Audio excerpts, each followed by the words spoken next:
అరటి తోటలోకి వెళ్ళి హనుమ యంత్రం కానీ హనుమ బొమ్మ కానీ హనుమ అని రాసి కానీ మీరు అక్కడ పెట్టి మీరు కానీ ఆ రోజున ఉపాసన చేశారా అరటి తోటలో, ప్రత్యక్షమైనటువంటి స్వరూపంతో స్వామి వచ్చి తీసుకుని తీరుతారని భయం ఇచ్చింది సంహిత. అన్నిటికన్నా ఆయన తొందరగా ప్రీతి దేనివల్ల పొందుతారో తెలుసా అండి? అరటి పండుగ. కదలి పూజ అని ప్రత్యేకమైనటువంటి పూజ ఆయనకి. కేవలం అలంకారంతో ఆయన తృప్తి పడిపోతారు.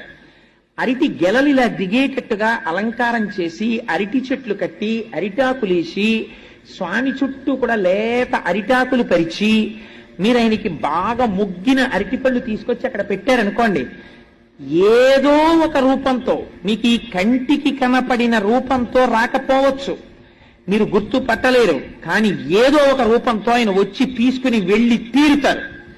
నా జీవితం